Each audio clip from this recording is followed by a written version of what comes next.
All participants, your lines have been placed on a listen-only mode until the question and answer session of today's call. Today's call is being recorded.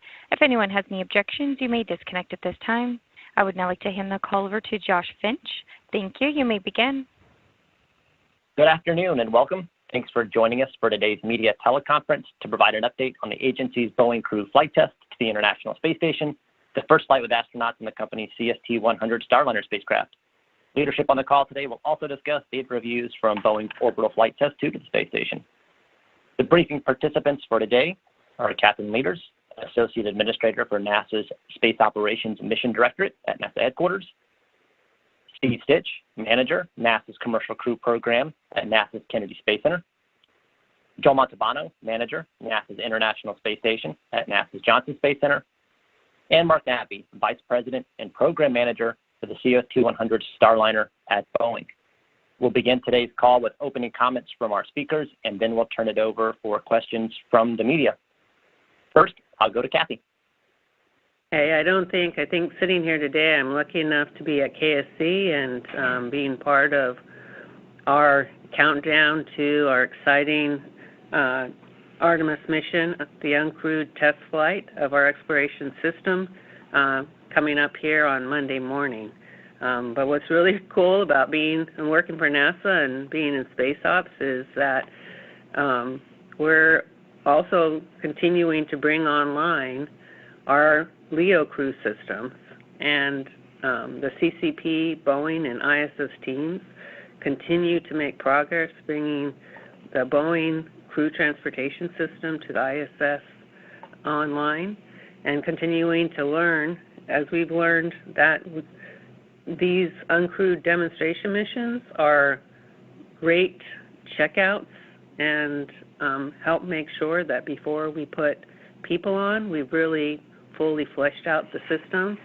And so I appreciate all of you being here today and taking this 1 hour out of your Artemis coverage to listen and hear from Steve and Joel and Mark on all the work that the teams have been doing to be able to make progress toward the next exciting phase for us, which is to bring the Boeing crew transportation system online and have that demonstrated through our CFT mission that we're working so hard forward.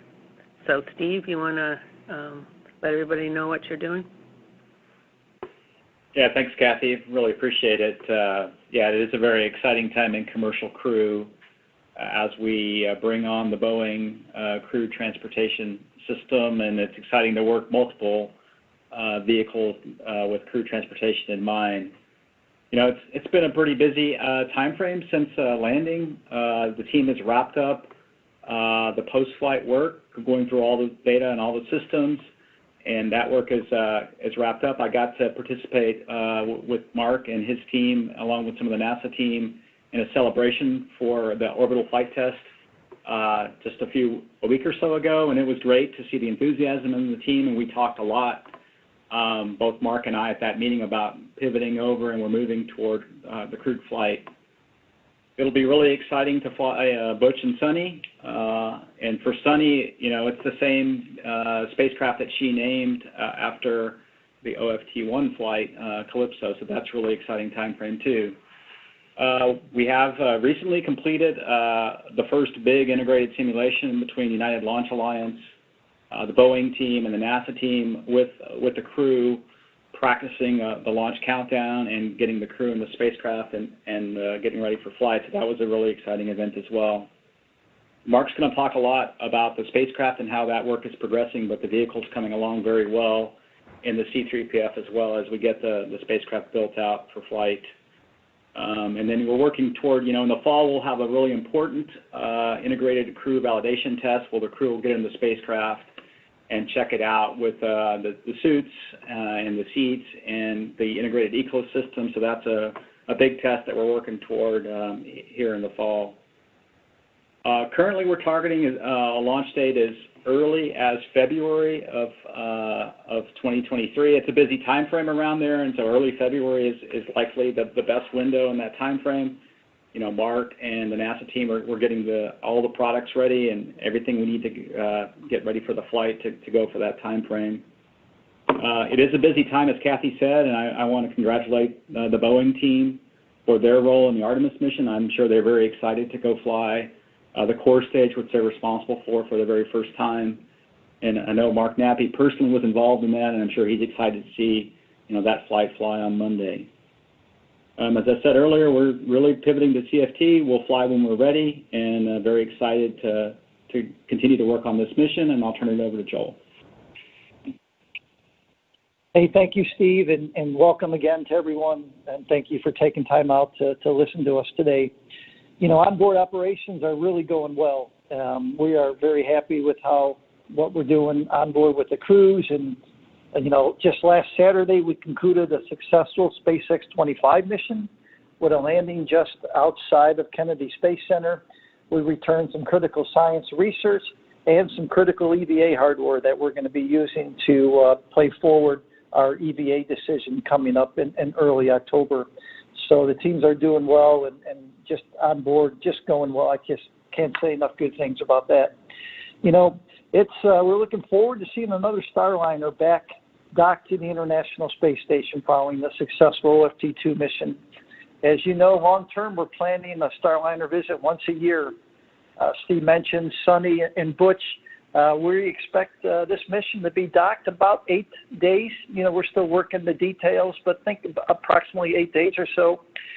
Butch and Sunny, in addition to the Starliner activities, we're going to have them do ISS activities, whether it be research utilization, some commercialization work, or technology development, just like we did with Bob and Doug when they were on their SpaceX test mission. So, exciting time for everybody. ISS, I've said many times, is a test bed for exploration, and with the upcoming launch of the Artemis 1 mission next week, it's exciting to do our little work on ISS to support human spaceflight. So looking forward, we're excited to have this mission on the books and looking forward to a Starliner dock to the International Space Station. A huge thanks to the Commercial Crew Program, to the Boeing teams, and with that, I'll hand it over to Mark. All right, thank you, Joel. Well, first of all, thanks for everybody being on the call today. It's really pretty neat being in the launch environment again, so really wish our SLS friends luck next week in getting that mission off. The OFT-2 flight we reported after the mission was very successful, and we were very happy with the observed performance of all our hardware, software, and of course our team.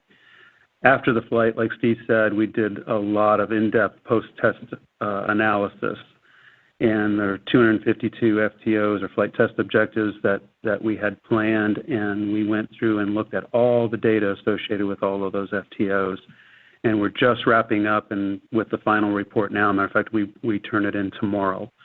So based on that analysis, we're even more pleased with how the flight performed, and we're very much looking forward to flying crew on CFT next.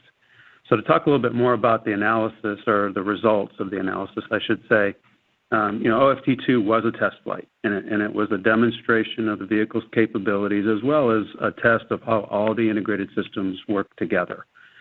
These integrated systems performed extremely well, but we knew that we were going to learn something from the flight, and there was likely going to be some, what I'll call, fine-tuning that we would need to do to make those systems work together better and more like the design was intended. So there's a minimal amount of changes that we're going to be making for CFT as a result of this fine-tuning. We looked at all the in-flight anomalies, all the anomaly reports, and then, of course, the analysis that I talked about earlier for the post-test was all completed and really resulted in about 4 major areas needing to be looked at and understood really well, and then driving some changes for CFT. The first one was the OMAC thrusters. If you remember, during the flight, we had 2 thrusters that were deselected during orbital insertion. There was a very in-depth fault tree analysis that was performed, and it was determined, or it's being determined, and we're working towards flight rationale, that we had some debris related conditions that resulted in the deselection and reselecting other thrusters to enable the orbital insertion. So we have done all the inspections required on CFT to make sure that that same condition doesn't exist, and we're ready to move towards the flight rationale once we complete all of the fault tree analysis. But we've done everything we need to do on CFT to clear it. There was also on the service module and the crew module, there were RCS thrusters that were deselected as well. We've determined that the main leading cause of that is low inlet pressures and some manifold dynamics that's delayed the sensor responses, and those can be remedied by a very small change to the mission data load that's prepared for each mission. So it's really a tweak and of timing and tolerances to be able to make sure that that doesn't happen to us again. So that's all in work for CFT. The active thermal conditioning system, if you remember, we had some high pump pressures that were detected during the mission. So we've determined that that was due to a restriction of flow through some of the through the lines. We found there were some filters in the system that we've determined are really not required, and so we've removed those filters to alleviate that problem from happening in the future. And then in the area of the VESTA performance, the VESTA system performed very well, but we found that it was collecting quite a bit of data and was really was more data that could be managed. So we've altered our flight software to accommodate this increase in data, and that's all part of a software revision that's currently in work. So all that work, along with the team carefully reviewing the flight software and CFT vehicle, all that has resulted in accepting, the conditions for CFT for flight. All this work has been planned into our schedules, and we've determined that launch readiness date that Steve talked about in the February timeframe. And, of course, as we get closer to that date, we'll be able to get an exact date for you. The preparation of the vehicle on CFT is going extremely well. The service module and the crew module are on plan, scheduled to be mated in the November timeframe. The engineering products, the VCNs, and all the hazard reports are all in work, and we have good plans that get us to support that date in February. And then we have one flight software revision that we're doing that also will support the early February opportunity. Mission operations planning and simulations and training is all in work, and again, all support the schedule. So we're in good shape to execute these plans to be ready for that flight in February. One other added area is PCM1. We have gone through all the same process of baselining our schedules and understanding everything that needs to be completed, and we're targeting a fall opportunity. Both the crew module and the service module are also in work on the floor, so we have 4 vehicles in flow in the C3PF. And when we get closer to vehicle readiness, we'll be working a launch date with Steve and company as well. And so that's everything that we have this morning. There's a lot of information there, but I know that you're interested, so I'll pass it back over to Josh. Thank you, Mark, and thank you to each of our speakers for your comments. We'll now turn it over for media questions. Please remember to press *1 on your phone to enter the queue. And our first question today will go to Stephen Clark at Spaceflight Now. Hi, thanks. I think my question is probably for Mark. These 4 areas that are going to require what you call the minimal work, is that work, are those corrective actions already underway, and is that what primarily drove the schedule from potentially end of calendar year 2022 into the February timeframe? Thanks. Yes, you're exactly right. Remember, after the OFT-2 mission, we said we had schedules that supported late 22, the December timeframe for a CFT mission, and we still needed to go and look at the fallout of OFT-2 and the lessons learned to apply them to that schedule. So that's exactly what we did. We looked at all these systems there were areas that we needed to go do a little bit more work on the systems, and we plugged that into the plan, and that's what moved us out by about a month, 5 weeks or so.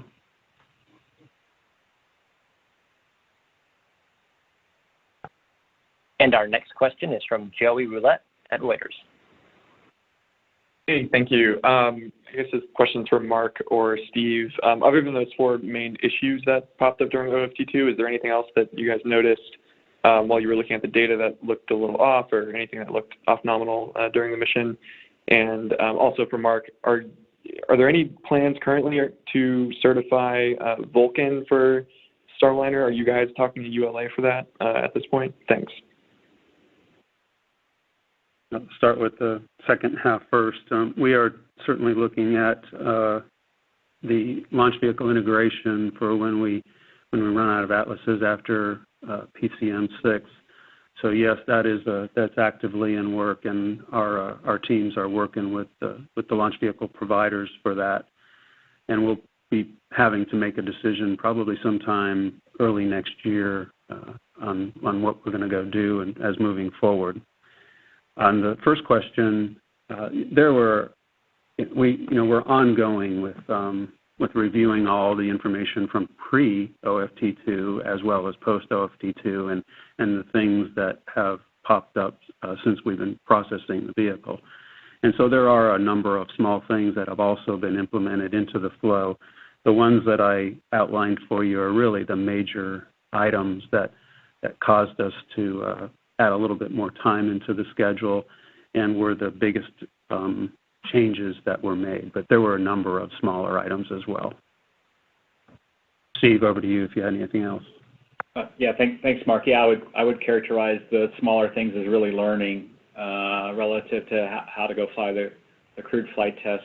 For example, if you recall on the rendezvous and docking day, we learned a little bit. First flight, OFT2 was the first flight of the NASA docking system. So to get the backup side of that system working, side B, we had to do a few things to sort of reboot it and get it up. So there was a number of things like that. But really, when looking at the data, there was nothing else that was really major. The entry system performed great. The parachutes performed very well. We're in the middle of doing the reconstruction data for parachutes. And so, overall the flight went extremely well, proving the Starliner system. Always there's things to learn about the system and how the temperature and pressures are registered by the flight software, but, I think Mark characterized it very well. And our next question is from Jeff Faust at Space News. Good afternoon. A question probably for Steve or Joel. You mentioned you're looking at the February timeframe for CFT, but you've got a busy schedule at the station. I was wondering if you could talk about sort of what other things are going on in the station around that time that you would have to work around, and what sort of priority CFT would take versus those other events to ensure that you get that flight flown and the vehicle certified in time for a post-certification mission in the fall. Thanks. I can take a crack at it, and then I'll let Joel comment. I mean, that time frame is pretty busy, and especially as you get toward the late February time frame. There is a Soyuz handover in that time frame in early March, and then we'll have another crewed handover in that time frame between Crew 5 and Crew 6, and we've got to kind of work at where those things will fly. Obviously, the Soyuz and the crewed handovers are important, and then CFT is important as well, but then we just have to sort of work out how we can fit all those things in. And if you go back and look at the spring time frame we just encountered, we're pretty good at being able to work through a busy manifest when we were able to fly an Axiom flight, do a crewed handover, and then also complete the OFT, orbit flight test mission. And I'll see if Joel has comments. Thanks, Steve. Steve mentioned the first 6 months of next year are incredibly busy. We have a SpaceX cargo mission. Steve mentioned the Crew 6 mission and the Crew 5 handover. They'll have a Soyuz handover, a Progress mission. We have a Northrop Grumman mission scheduled in there, and then an Axiom 2 mission as well. So those first 6 months are going to be running. From priority standpoint, CFT is a big deal for us, right? Our goal, our agency goal is to get 2 U.S. commercial providers up and running as soon as we can. And so when these guys are ready in February, we'll be making sure there's room for them, and they will be high priority unless we're working a major issue on board space station.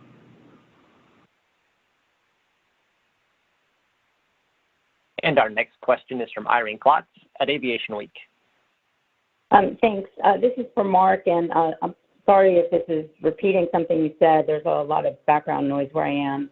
So the valve redesign, is that something that Boeing is definitely going to move forward with? And if so, would that be implemented for PCM-1, or could it be phased in after the post-certification missions? And if so, how does that affect your schedule for PCM-1? Thanks. Okay. Thank you. That's a good question. Well, just recap a little bit. We have gotten a good root cause analysis done. It was when the last time we talked, there was all the different NASA agency or different NASA functions helped us come to a good root cause analysis, and we determined that there was moisture in the system, reacted with the aluminum material of the valve and the NTO, and formed some corrosive products that caused the valves to bind up. So near term on OFT2, remember we sealed the area where we thought moisture was coming through. We purged the system continuously through launch, and we did not have the problem. So we feel we have a good short-term solution that we are enhancing slightly for CFT because it's being implemented during the build and not after the vehicle was built. So we're flying that same configuration on CFT. We are also actively working. Matter of fact, we had an hour session this morning on the design process that we're going through to change the design to completely seal the areas where moisture could come in and change the material from aluminum to something probably closer to crest, so that we don't see the same type of combination of issues that will create corrosion. So that design schedule has been laid out. It's tight for PCM1, so we have to go work that schedule to see if we can get it in for PCM1. If we can't, obviously we have other alternatives, but our goal is to try to get it done as soon as possible.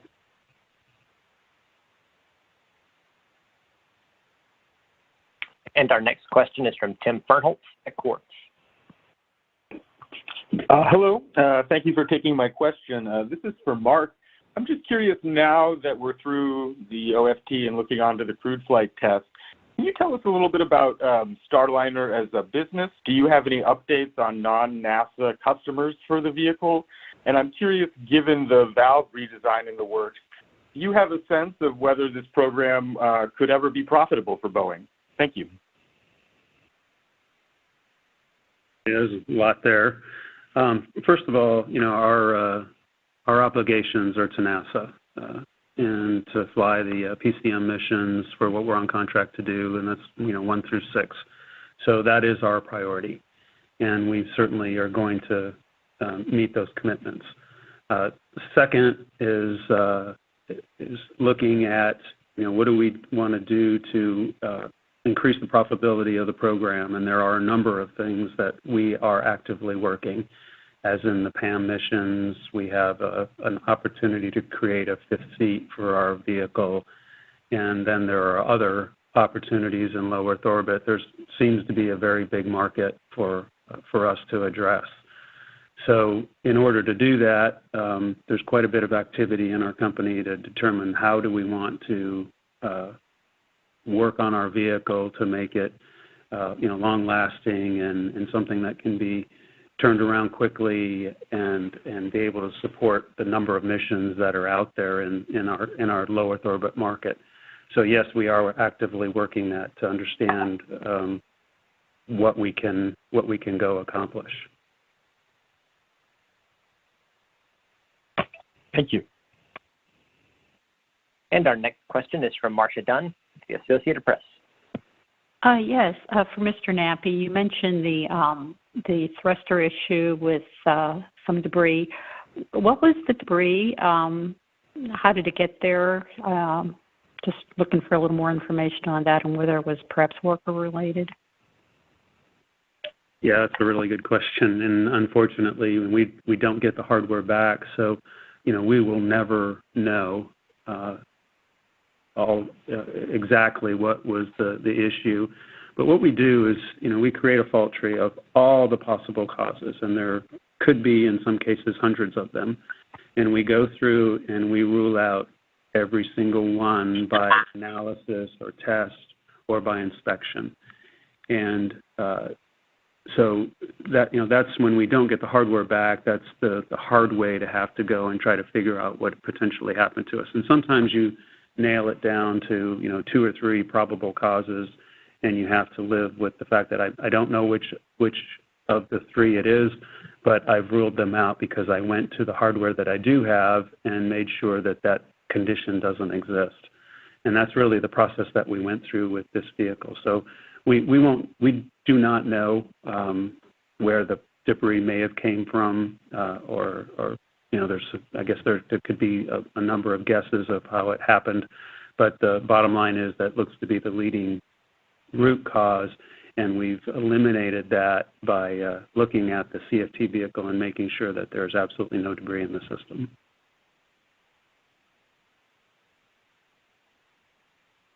Our next question is from Marcia Smith at spacepolicyonline.com. Thanks so much. I think this question is probably for Mark and Steve, and then a second part that's for Joel. You've had some trouble getting the Dragons down because of bad weather in the splashdown area. And I'm wondering, do you anticipate it's going to be easier for Starliner to land since it's landing on the surface and not in the ocean? And I'm curious, Joel, how disruptive is it for the crew schedules and everything when a crew stays several days longer than was planned because of bad weather? I can take a crack at the question relative to landing and the weather. Yeah, it has been fairly challenging to find the right weather criteria to bring the Dragons down for the crewed missions we've flying so far. We've always been able to find that window. I think Starliner will have some similar kinds of constraints relative to winds, just giving that system with the parachutes. The problem with parachutes is the prevailing wind essentially drives the kind of horizontal motion or horizontal speed that you get at landing. And so, I think it'll be equally challenging. We've been very fortunate on the 2 test flights that we've flown so far with Starliner, both landing really on the planned landing opportunity, kind of on the first attempt, if you will, first day at the White Sands Space Harbor. That may not be the case for every time. I don't want people to think, wow, it seems like White Sands is very easy to get into. We've been fairly fortunate. And then I'll see if Mark has anything to add. No, I don't have anything else to add. I think characterized it well. We're working the wind conditions and making sure that we have the largest window possible so that we can bring the vehicle down when it's planned. And this is Joel for mission extensions. So for every crewed mission, we plan consumables for a small extension. Generally, we plan about a week or so if the crew ends up staying on board to while we watch the weather and make sure there's a safe return for them. So there is a small impact to consumables, but again, we plan for it. The good thing, though, is we put them to work.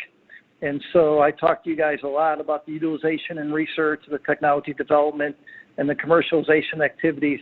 We always have more of those than the people on board to do it. So when we get a little bonus time, we put the crew to work and we use that time very effectively. As a reminder, if you'd like to ask a question, please press *1 on your phone to enter the queue. And our next question will go to David Curley at the Discovery Channel. Thank you, Josh. Joel, a broader question with if Starliner comes up and starts flying once a year and you're getting more traffic up there, what are you going to do about accommodations? We talked about this, I guess, a year ago. Are folks just going to sleep in their vehicles, or what's your plan for the station? So during the handover mission, what we do is we talk to the crews beforehand, and we carve out some places for them to sleep. You know, we have the extra sleep station now in the Columbus module. It's called the Casa, and we've used that before. We've had people sleep in the visiting vehicles. There's room in the Columbus module as well. There's some room in the airlock. So what we do is we work with the crews when as they're kind of coming up, and how we're going to split, you know, the new crew, where do they go? Does the old crew move out? And each crew has a little different preference, but we work with them, and for the short amount of time, we're able to easily accommodate the extra crew members. Good question. Thank you.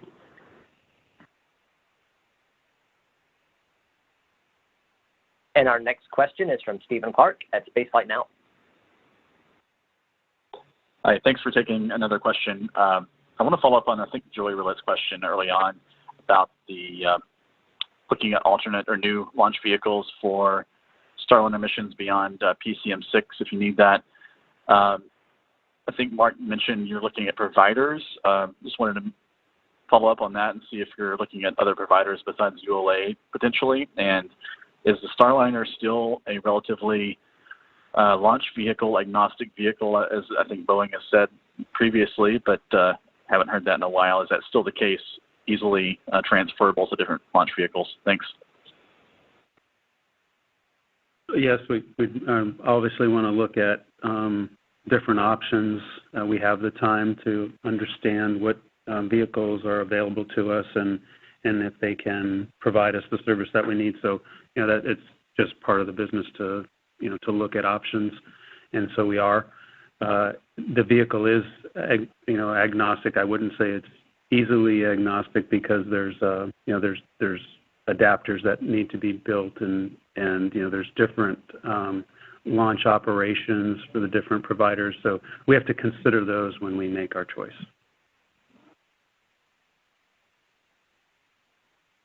And our next question is from Irene Klotz at Aviation Week.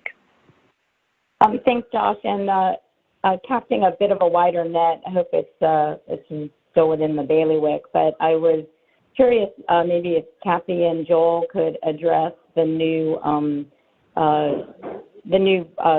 process that you're looking at for visiting vehicles, specifically the requirement to have a former professional astronaut accompany the crew.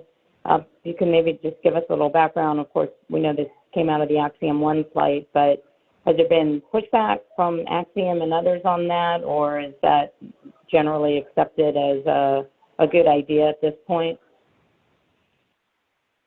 So, you know, we've talked. Can you guys hear me? I just want to do a voice check. I can hear you. Okay. Am I like really loud now? You know, we had a lot of learning out of the first Axiom mission. You know, we've talked about first missions and how much you learn, and when we were talking about uncrewed demonstrations. But for the first PAM mission, one of the things we learned is that at least while we're up and running, and we're going to now use this for our next PAM mission, and we'll be looking at probably having the same requirements for our next couple of PAM missions, is to have this need for somebody to really to have an experienced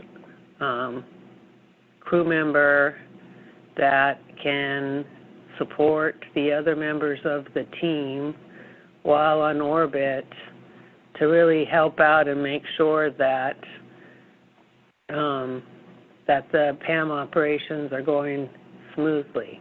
I think the PAM operations went smoothly as a joint team, but Irene, as you know, first time through we learn and refine, and so we're gonna try this and use this as a way to see, you know, with the pool of folks and the group of folks and the experience that we have, follow along and take this learning, and then we'll continue to use that learning and adjust our requirements going forward. But I think this new requirement was really based out of our lessons learned out of the last mission, and then wanting to make sure, and we'll try it this way, and we'll try it for a few times, and then we'll, like we do every single mission we take lessons learned from and go then apply it to the next mission. But I think Axiom 1 was a great overall learning experience for us, because we are going to have to work through this, and one of our jobs is to create the learning environment for us to then be able to live and work in space. And to me, it was another example of how Joel and his team and the International Space Station team and the crew office really worked with the Axiom team to be able to establish that learning for that first mission. And I know our commercial EO team and the ISS team were working to make sure that we share that learning through the requirement sets we have and the conduct of the follow-on missions, and we'll continue to share that with our industry partners. Joel, you want to add anything?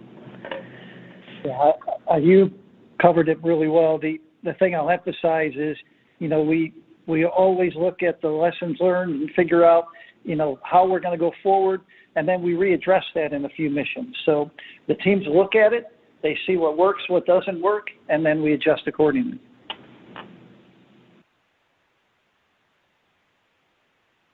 All right, it looks like we have one more media question in the queue, and I'll go to Joey Roulette at Reuters. Thanks, Josh. I guess this one's for Kathy or Joel.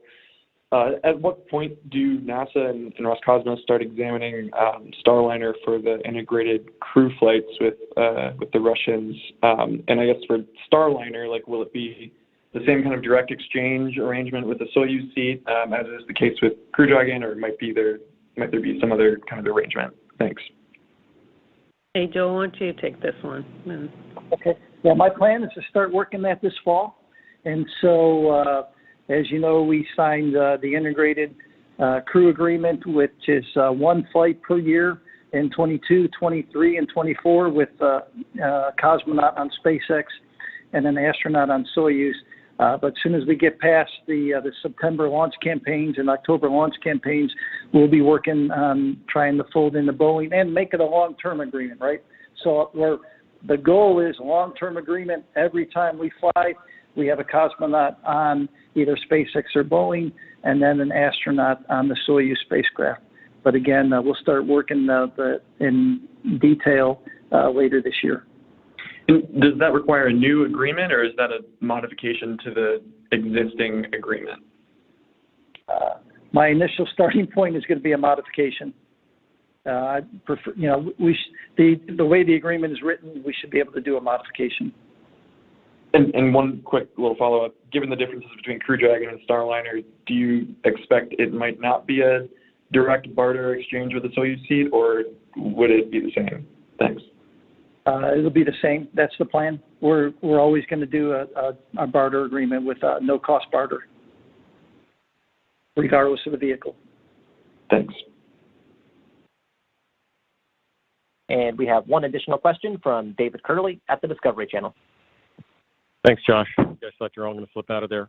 Mark Nampy, just one quick question. With the software changes, what's your protocol about testing out that software, bigger picture of what's gone on with the program over the past several years? Oh, the software release process is pretty rigorous. First of all, the team goes through and they analyze all the potential candidates to be put into a software release or to a new revision, and that list is reviewed by NASA as well as, and of course, ourselves, and we implement the mandatories. We believe they absolutely have to be done, and then we consider the highly desirable if they can fit into the revision. And so we went through that process this time, go to a program control board and make sure that we have all eyes on it and all the proper disciplines know what we're doing. And then we go into the software change process, where it's a fairly rigorous software set of sprints, very exhaustive testing through our simulation and our labs until it's released in a version, and then tested again with more parties, and then finally released for the vehicle and loading on the vehicle. So it's a pretty rigorous software process that takes several months. So we just nailed down the items that are going to go into this new rev, what we call 1.5.2. We just got those identified at the end of July. Those go through that rigorous process that I just talked about for several months, and won't be released until late October, early November. Is it tested once it's on the vehicle? Absolutely. And let's see, Mark, I would add a few things. This is Steve Stitch. So the NASA team follows along with every software change. And then, Mark talked about that initial level of testing that the software programmers do. Then Boeing has a facility called ASIL, which is really a replicate of essentially the avionics system with the flight software. And then they'll test that software in the ASIL facility. And then that also gets deployed to the simulators, and it's tested in the simulators for crew training. And then remember, we've added something called an ASIL mission rehearsal, where we go through all the sequences that are used for flight before the flight. So it does get, in addition to the software testing, it gets that integrated hardware-software testing, which I think is very important, and I know Boeing thinks it is very important as well. So that is the same process we used for the Orbit Flight Test 2, and they worked very well. The software performed exceedingly well during that flight. Thank you. Okay, and that looks to be our final question, so I'll turn it over to Kathy Leaders for some closing comments.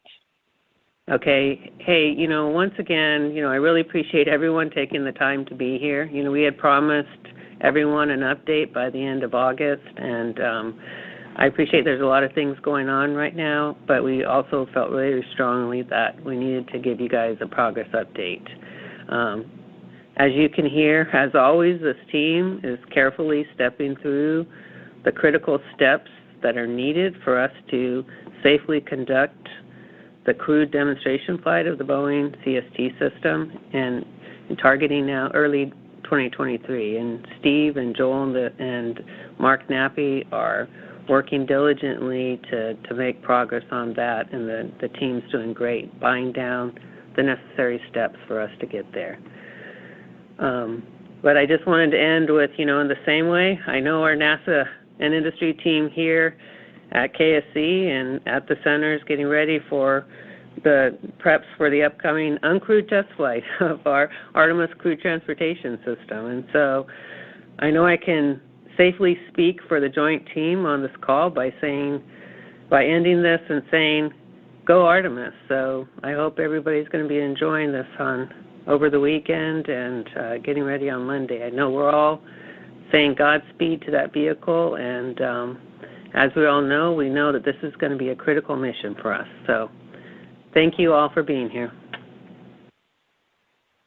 Thank you, Kathy, and to the media on the call and those listening online. That's going to wrap things up for us here. We'll continue to share more on Starliner's progress online and social media at nasa.gov/commercialcrew, and you can follow more about the Artemis mission ahead of its launch on Monday, August 29th on nasa.gov. Thanks, and have a good day.